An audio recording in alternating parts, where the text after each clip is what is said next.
Considerando lo desesperado que está Donald Trump y todas las amenazas que la Casa Blanca ha lanzado contra cualquier republicano que vote a favor de que los archivos de Jeffrey Epstein se hagan públicos, uno pensaría que la administración de Donald Trump enviaría mejores voceros para tratar de distraer de este tema. ¿Pero qué creen? No fue así. Enviaron a Steve Miller, el cual gritó y se derrumbó de forma pública en Fox. Básicamente implosionó en televisión en vivo sobre los archivos de Jeffrey Epstein. Y también mientras lo confrontaban sobre el deterioro de salud de Donald Trump. Ahora, antes de entrar en el colapso que sufrió Steve Miller, quiero que entremos en dos de los temas que más están tratando de ocultar. Por supuesto que uno de estos temas es la salud de Donald Trump y el otro tema es el estado de los archivos de Jeffrey Epstein, mismos que Jasmine Crockett denunció. Miren por favor. Make no mistake, Trump is weaponizing his idea of free speech to force folks and companies to become his political puppets to promote his propaganda. Trump and Republicans defunded NPR because they argued it was biased. Trump has removed books discussing racial discrimination at U.S. military academies, including the amazing Maya Angelou's autobiography, I Know Why the Caged Bird Sings. He's tried to strip funding to schools across the country if they don't remove materials that include discussions of racial discrimination or that promote diversity. And in order for the merger between Paramount and Skydance to happen, the FCC chairman and Republican-appointed commissioners required Skydance to establish a bias monitor. And in its FCC order noted reports, quote, concerning negative media coverage of the Trump administration. This is to say nothing of Trump pushing television networks to get rid of comedians and talk show hosts who criticize his administration, say like Mr. Colbert.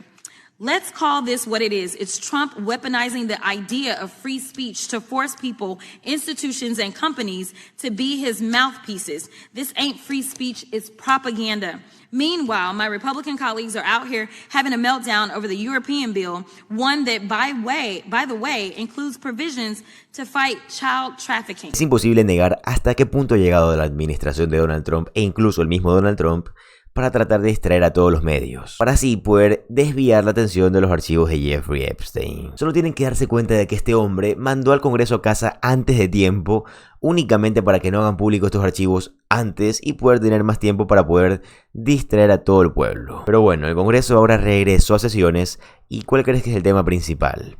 Así es, el tema de Jeffrey Epstein. El problema para Donald Trump es que ahora no simplemente son los republicanos marginales, o sea, republicanos que no apoyaban tanto a Donald Trump, pero igual eran republicanos, los que ya quieren que se hagan público todo el tema de Jeffrey Epstein. El número de personas que están traicionando a Donald Trump y se están saliendo del culto cada día crece. Lo cual es justo lo que Tim Walz acaba de denunciar, junto con el colapso de salud de Donald Trump, mismo que llevó al colapso de Steve Miller en Fox. Miren por favor. We are strong. We are strong because we challenge each other. We are strong because we're held accountable. We're strong because we believe that there's a place for everyone here. Think of how easy it would be to be a damn Republican. Oh, what should I wear today? This stupid friggin' red hat. What should I say today? I don't know. Just make sure it's cruel. Who do we listen to? That guy. Oh, the felon in the White House? Yeah, listen to him and that will be fine. Now he's talking about burning flags. He's going to have flag burning or whatever. Because he knows there's a hell of a lot of flags with his picture on it that are going to get burned. There's a whole lot of that kind of crap that people are sick of. And I have to tell you, we can have our internal decision-making, our internal healthy debates, but I refuse to believe we do not have the luxury to fight amongst ourselves why that thing sits in the White House. In the morning and you doom scroll through things, and although I will say this, the last few days you woke up thinking there might be news.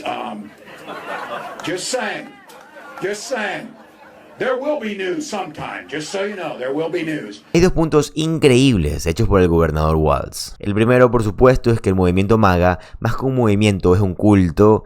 Y bueno, esto ya lo sabíamos todos. Ellos están literalmente alineados con todo lo que haga Donald Trump, excepto con ciertas excepciones de los archivos de Jeffrey Epstein. El segundo punto, ellos dicen que les gustaría darnos noticias positivas. Y la noticia positiva que tiene Tim Walz, él se refería a que si Donald Trump en algún punto, no lo quiero decir para evitar problemas, pero ya sabes, no esté con nosotros, fue precisamente la razón por la que Steve Miller colapsó en vivo en un programa de Fox. Mira el clip para que lo entiendas mucho mejor, por favor. What is your reaction to the likes of Kimmel, Colbert, Jen Psaki, Tim Walz, etc.? Where do you even begin with these morons, Sean? That's a good question. Would you like me to answer that? You want to be the host? We'll reverse roles here. President Trump has done more press conferences, more interviews, more transparency, more public accessibility, more hours and hours with the press. He live streams his cabinet meetings for nearly 4 hours. There's no human being in the history of politics who has made themselves more available to the press and the public than President Trump, or who has demonstrated more stamina in public life. I can tell you that every single person who works for him in the White House is outworked by him. He is the first one to call us in the morning, in the early hours of the morning. He is the last one to call us far past midnight on every single work project, whether it's trade, whether it's national security, whether it's the border, whether it's crime, whether it's public safety, whether it is making our cities beautiful again, whether it is making our government responsive, whether it's improving the workforce, whether it is dealing with the need for cheaper housing. You pick the issue. He's on top of it 24/7. Si eres el primero en entrar y el último en salir, ¿por qué no estuvo presente durante 5 días Steve Miller? Si esta es la administración más transparente y accesible de la historia, ¿por qué Donald Trump ha hecho tan difícil poder acceder a los archivos de Jeffrey Epstein? Cuando él prometió durante la campaña que desde el primer día los iba a hacer públicos. Literalmente, cualquier línea que esta administración trata de venderte sobre Donald Trump es muy fácil de desmontar. Y sabes que vale mucho la pena hacerlo porque, aparte de todo, es muy fácil hacerlo. Y estamos en un punto en el que Donald Trump, no importa lo que haga, no importa quién despida, no importa qué trate de maquillar con qué, la gente se está dando cuenta y ya no puede ocultar ninguno de estos dos temas. Porque sí, no vamos a parar de hablar de su salud desmoronada y tampoco vamos a parar de hablar del caso de Jeffrey Epstein. Y eso es exactamente lo que hemos visto por parte de personas que han impulsado esta historia desde el día 1. Por ejemplo, Lauren O'Donnell, quien habló hace unas noches con una sobreviviente de los abusos de Jeffrey Epstein.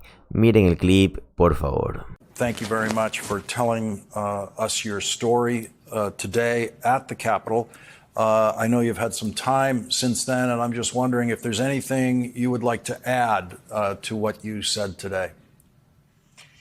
I would say what I want to add from today was to let everyone know how hard that was for all of us today to speak up when we shouldn't have had to. I was a minor. I was 14 years old when these acts happened against me, and my survivor sisters, a lot of us. And the fact that we had to stand in front of Congress today and speak our truth was such a powerful thing, but also in the same sense was something that we should have never had to have done. If the government would have done their job in the beginning of this, none of us would have had to come forward and put our face to this. And I don't think it's fair that in order for us to get attention to this case, that my 14-year-old self has to put myself publicly at 37 years old out.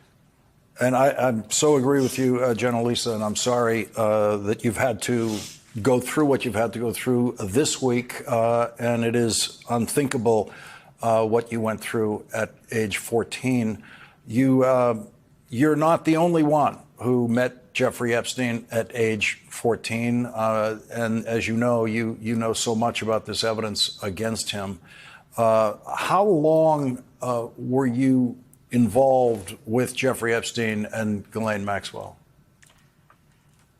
I was involved with them long enough for them to do the damage. And I think that's all that matters. It doesn't matter how many times you went. If you went multiple times, if you were involved for years or not, the damage was done the first time the abuse started. Jenna Lisa, what are you finding when you share your stories with other survivors? How has that been for you? Has that been a positive experience? it's like a double knife sword, right? Like it's empowering and strength in numbers, and to feel like that you're not alone, especially when you have for so long kept this a secret because you thought you were the only one or the few of some. But then having that, being surrounded, especially this time around, being surrounded with all of the survivors, I think it really spoke volumes for all of us to be there and united front for this and show our support for each other, because I don't think anyone else could ever understand what we went through except for ourselves. As we all know, there are the count goes into possibly the thousands, above 1,000 Epstein survivors out there. And so we're hearing from a very small group of those survivors. You've been both. You've been a silent survivor for a number of years, and now you are a publicly speaking survivor. Tell us about those two different conditions, those two different choices. The choice to be silent, what's that like for the women, you think, who are out there silent tonight, who are watching you, possibly hundreds of them watching you right now, who went through what you went through, but have remained silent and have remained private about it. What do you think their experience is like, and what is the experience like when you make that decision to change and become one of the speaking survivors? I think being quiet and not saying anything is our own way of how we protect ourselves.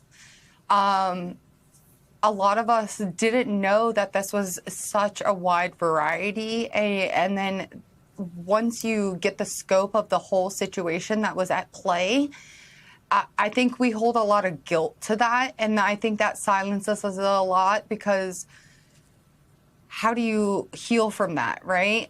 But then when you find your voice to get out there and speak, it's intense. You are putting your life on the line, is what I feel like. Es muy importante centrar las historias de las sobrevivientes del caso de Jeffrey Epstein. No únicamente porque de eso se trata esto y de proteger a las personas en el futuro, sino también se trata de atacar al sistema de justicia de dos niveles, mismo que ha permitido que Donald Trump y todos sus secuaces como Jeffrey Epstein cometan estos crímenes atroces y sencillamente sean olvidados. Porque sí, ellos se salieron con la suya durante décadas, pero también demostrar que Donald Trump sencillamente utilizó a todas estas personas como peones políticos. Que a él no le importa tanto los archivos de Jeffrey Epstein, únicamente le importa beneficiarse con ellos. Tenemos que denunciar esto, y créeme que en este canal cada vez que encontremos noticias nuevas te las voy a traer. Pero bueno, llegamos al final del video. Yo cumplí con mi misión, que es informarte, como lo hago absolutamente todos los días.